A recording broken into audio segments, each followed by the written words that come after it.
10 ఏళ్ల బీఆర్ఎస్ పాలనలో పేదలకు మంచి జరగలేదన్నారు మంత్రి కోమటిరెడ్డి వెంకటరెడ్డి. బీఆర్ఎస్ హయాంలో కనీసం కొత్త రేషన్ కార్డులు కూడా ఇవ్వలేదని ఆయన మండిపడ్డారు.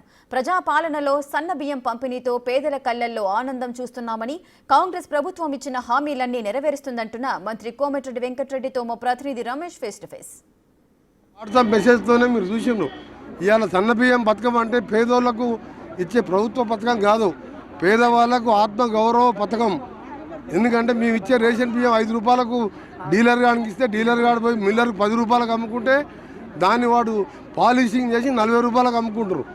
బాగా ఆలోచించి సన్న బియ్యాన్ని ప్రోత్సహించి దానికి 500 బోనస్ ఇచ్చి ఇవాళ పేదవాడు కూడా ధనవంతుల్లాగా మంచిగా తినాలి, ఆ బియ్యం తెచ్చుకొని అమ్ముకోకూడదు. రేషన్ షాప్ ఈరోజు ఇది ప్రభుత్వ పథకం కాదు, పేదవానికి సంబంధించిన ఆత్మ గౌరవ పథకము. ఏ విధంగా 500 క్యాష్ ఇస్తున్నాం, భారతదేశంలో ఎక్కడ లేదు. సన్న బియ్యం కూడా భారతదేశంలో ఎవరు ఇస్తలేరు.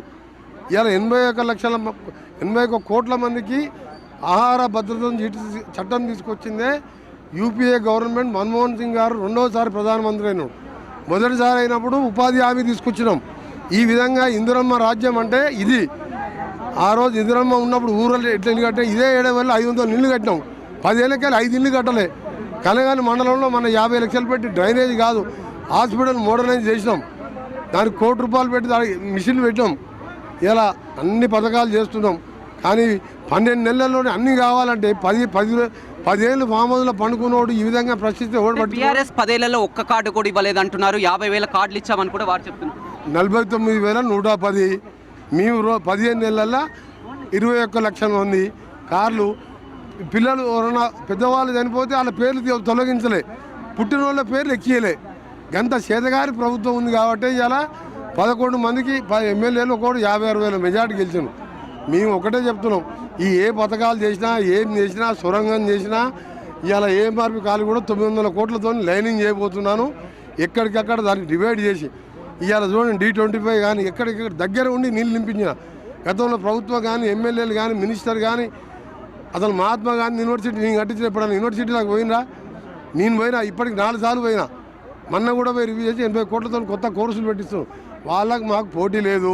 ఇవాళ మీరు చూడండి, ఏడవల్లి మదనాపురం కానీ లింగాలగూడెం కానీ రామచంద్రపురం పొనుగోడు అప్పుడు నేను చేసిన డాంబర్ రోడ్లకు మళ్ళా 10 కోట్లు పెట్టినా. ఎస్ఎల్బిసి ప్రాజెక్టు కూడా మీద ఒక కళ. పురంపల్లికి వెళ్ళి పైడిమరి మీదకి వెళ్ళి సోమన్న వాగు మీదకి వెళ్ళి అనంతారంకి వెళ్ళి దేవనగూడెం వేమిరెడ్డిగూడెంకి వెళ్ళి కొత్తపల్లి నుంచి మళ్ళీ దేవరకొండ రోడ్డుకు డబల్ రోడ్డు అదొక 60 కోట్లు.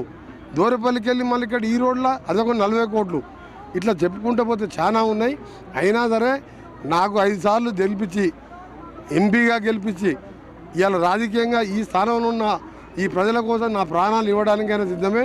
నేను ఏంటంటే రాగానే మొత్తం ఒకటేసారి కాకుండా రాష్ట్రం మొత్తం చూస్తూ నల్గొండ కాన్స్టిట్యున్సీని ప్రత్యేకంగా యూనివర్సిటీ కాదు 65 కోట్లు పెట్టి టాటా టెక్నాలజీ వాళ్ళు రేపు 7వ తారీఖు ఉత్తమ్ కుమార్ రెడ్డి గారు, శ్రీధర్ బాబు గారు, పొన్నం ప్రభాకర్ గారు వస్తున్నారు.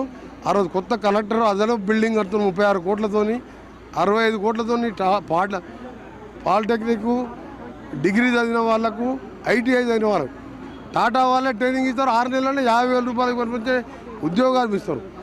అట్లా 65 సెంటర్లు డెవలప్ చేసినాం 15 నెలల్లో 2,200 కోట్లతోని. టాటా వాళ్ళ పైసలే. ఎప్పుడైనా కేసీఆర్కి ఆలోచన వచ్చిందా? కూలిపోయిన కాళేశ్వరం కట్టి కాళేశ్వరం దాని పేరు కూలేశ్వరం పెట్టాను నేను. ఎస్ఎల్పిసి ప్రాజెక్ట్ అంటే మంత్రి కోమటిరెడ్డి వెంకటరెడ్డి చిరకాల స్వప్నం. ఇక్కడ లక్షలాది ఎకరాలకు కూడా సాగునీరు అందించాలనుకున్నారు. అనుకున్నాం. అప్పుడు 33 కిలోమీటర్లు చేస్తే దౌర్భాగ్యుడు నాకు పేరు వస్తుంది, కాంగ్రెస్ పేరు వస్తుంది, రాజశేఖర్ పేరు వస్తుంది ఆపిండు. మళ్ళీ స్టార్ట్ చేసాం, 17 మీటర్లు అయింది. ఇంకో మిషన్ వచ్చింది, దగ్గరకు వచ్చింది అది. కానీ ఆ దరిద్రం కన్ను పడ్డది దాని మీద. ఆ కన్ను పడి అది కాస్త కూలిపోయింది. అప్పుడే పూర్తి చేసి ఇప్పటికి నీళ్ళు వస్తుండే. ఒక 6 నెలలు లేట్ అయినా సరే దానికి అప్పుడే ఆల్టర్నేట్ చూస్తున్నాం. ఇవాళ ముఖ్యమంత్రి గారితో పొద్దున కూడా మాట్లాడినా. ఇప్పుడు యాదగిరిగుట్టకు పోయి చూసుకొని దాని మీద మళ్ళీ డిస్కషన్ ఉన్నాయి. ఎట్టి పరిస్థితి దాన్ని కూడా పూర్తి చేస్తాం. చూడొచ్చు, మొత్తం మీద సన్న బియ్యం అందించాలని కాంగ్రెస్ ప్రభుత్వం గతంలోనే పేదలందరికీ సన్న బియ్యం అందించాలని చూశారు. అదేవిధంగా ఇవాళ తన చేతుల మీదుగా కనగల్ మండలం ఎడవెల్లిలో ఇంత పెద్ద కార్యక్రమం నిర్వహించడం సంతోషంగా ఉంది. అదేవిధంగా ఇచ్చినటువంటి హామీలన్నీ కూడా ఒక్కోటి నెరవేర్చుకుంటూ వస్తున్నాం. అన్ని హామీలు కూడా నెరవేరుస్తామని కూడా మంత్రి కోమటిరెడ్డి వెంకటరెడ్డి చెప్తున్నారు. రవితో రమేష్, బిగ్ టీవీ.